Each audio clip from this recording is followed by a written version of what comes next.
Buat para pecinta mitologi, khususnya makhluk-makhluk mitologi, rasanya udah nggak asing lah ya sama yang namanya Chimera. Chimera merupakan salah satu makhluk mitologi Yunani yang mana merupakan makhluk hybrid, berkepalakan singa, berbadan kambing, dan berekorkan ular. Kebayang ya, dari perwujudannya aja udah segitu menyeramkannya, pasti itu tuh ya sangatlah berbahaya buat kita manusia. Tapi tahu nggak sih kalau ternyata Jepang juga punya versi Chimeranya sendiri. Bukan sebagai makhluk suci, tapi justru sebagai makhluk yang sangat dibenci. Yaku Monogatari, Kaidankai, Dai Nijukyu wa Katari Hajimeo.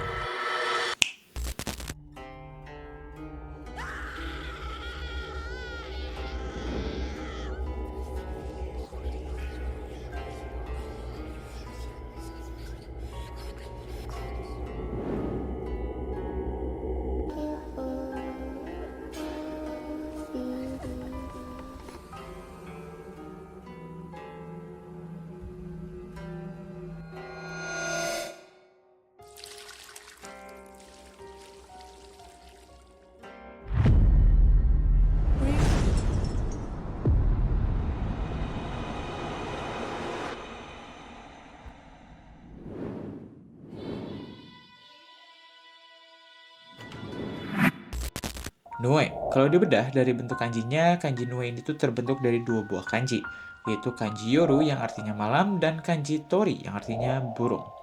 Hal ini dimaksudkan karena penampakan dari Nue seringkali terlihat turun dari atas langit selayaknya seekor burung pada malam hari. Perwujudan dari Nue ini juga sangatlah mengerikan. Bayangin aja, ada suatu makhluk yang memiliki paras atau muka itu tuh seperti monyet, memiliki badan tanuki, memiliki ekor ular, dan lengan juga kakinya itu tuh menyerupai harimau.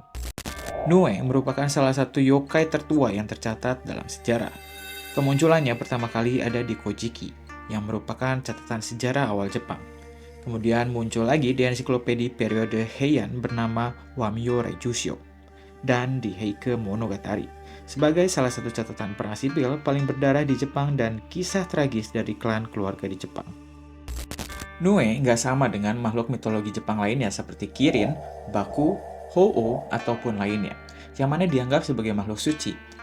Nue justru kebalikannya, bukanlah makhluk suci, melainkan makhluk terkutuk yang dianggap sebagai monster iblis.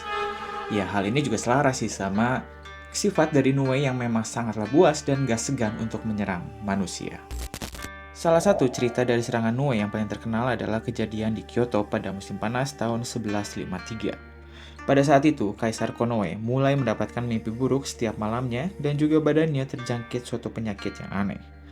Tidak ada satupun doa maupun obat yang mampu menyembuhkan sakit sang kaisar, hingga dipercaya kalau sumber penyakit tersebut adalah suatu entitas jahat yang selalu mengunjunginya di setiap malam hari. Hal itu terus berlangsung hingga suatu hari di tengah malam yang disertai badai, sekitar jam 2 pagi, petir menyambar atap istana dan memicu kebakaran. Dari kejadian tersebut, Kaisar merasa kalau kontak yang dilakukan oleh sang entitas jahat tersebut sudahlah kelewatan. Akhirnya, ia pun memanggil Minamoto no Yorimasa untuk menghadapi sang entitas jahat tersebut.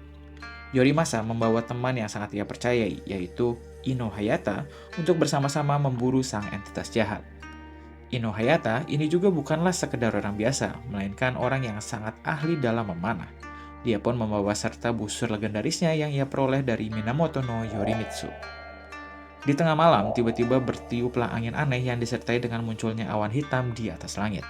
Tanpa ragu, Yorimasa kemudian menembakkan anak panahnya ke arah awan hitam tersebut dan tiba-tiba terjatuhlah seekor Nue yang disertai dengan suara teriakan yang sangat menyeramkan. Setelah Nue terjatuh ke tanah, Ino Hayata kemudian melompat ke badan Nue dan melakukan serangan akhir untuk memastikan kalau Nue sudah benar-benar mati. Setelah dari kejadian tersebut, kondisi Kaisar membaik dan tidak pernah mendapatkan mimpi buruk lagi di malam-malam berikutnya. Kaisar pun kemudian memberikan hadiah sebuah katana legendaris bernama Shishio. Dan peristiwa ini pun sudah banyak diwujudkan dalam bentuk lukisan dan karya ukiyo-e. Setelah pembunuhan Nue tersebut bukannya merasakan ketenangan ataupun kedamaian, tapi justru sebaliknya. Penduduk Kyoto tuh malah merasa tidak tenang dan khawatir. Mereka menganggapnya pembunuhan Nue tersebut akan membawakan kutukan kepada mereka. Berlandaskan dari rasa ketakutan tersebut, mereka pun akhirnya memindahkan mayat dari Nue tersebut ke atas sebuah kapal yang mereka hanyutkan di Sungai Kamo.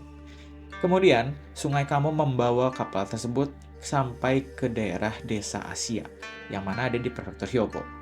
Akhirnya, di sana pun penduduk Hyogo yang ada di desa Asia mengangkat dan memindahkan mayat dari Nue tersebut untuk dimakamkan dengan layak.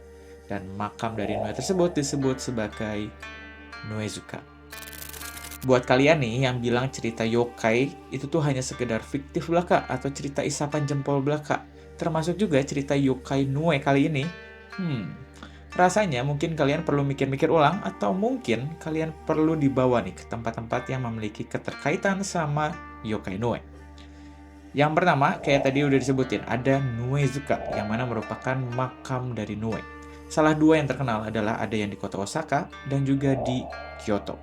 Yang di Kyoto ini tuh kalau kalian tahu ya ada namanya Kiyomizu-dera, salah satu kuil yang sangat terkenal untuk kita nih para turis datang. Iya, salah satu iconic centernya lah di Kyoto.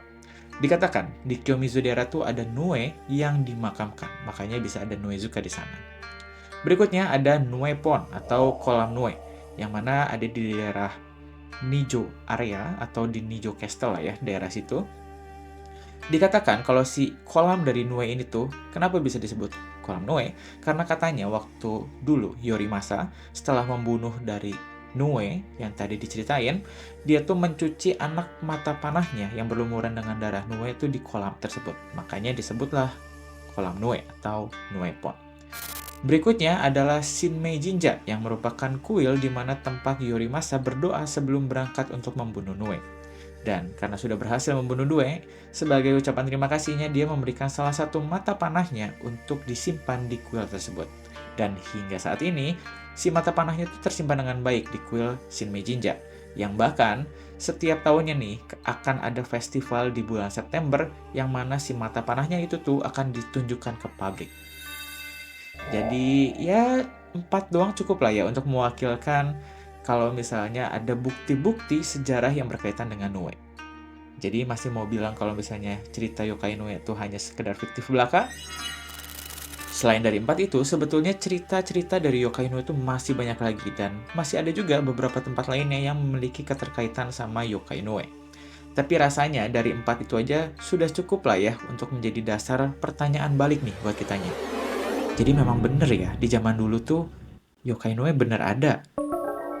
Atau mungkin sampai saat ini masih juga ada. Siapa yang tahu? So itu dia all about Nue, salah satu yokai yang menurut gua penampilannya sangat mengerikan. Ditambah lagi sifatnya yang sangat buas, waduh kalau ketemu sih udah pasti lewat itu. Tapi balik lagi ya guys, untuk si bagian video Hyakumonogatari Kaidankai ini kan gue bikin hanya sebagai wadah gue untuk bercerita. Anggap aja sebagai part of entertainment, jangan lebih dari itu. Karena kalau misalnya kalian terlalu percaya atau bahkan sampai ngaitin dengan suatu ajaran agama tertentu secara berlebihan, waduh itu pasti bawaannya jadinya kurang baik dan kurang enak.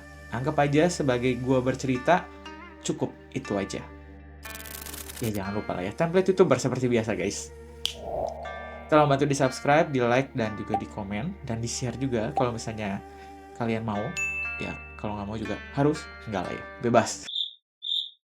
Intinya adalah jangan sampai ketinggalan cerita-cerita berikutnya karena masih banyak banget rentetan cerita yokai yang menunggu nih untuk gue ceritain. Barangkali kalian juga ada yang punya request ataupun ada yang mau ditambahin atau dikoreksi dari video kali ini, boleh banget tulis aja di kolom komen biar kita bisa jadi belajar bareng. So thank you guys for watching, hope you guys like the video and see you on the next yokai story.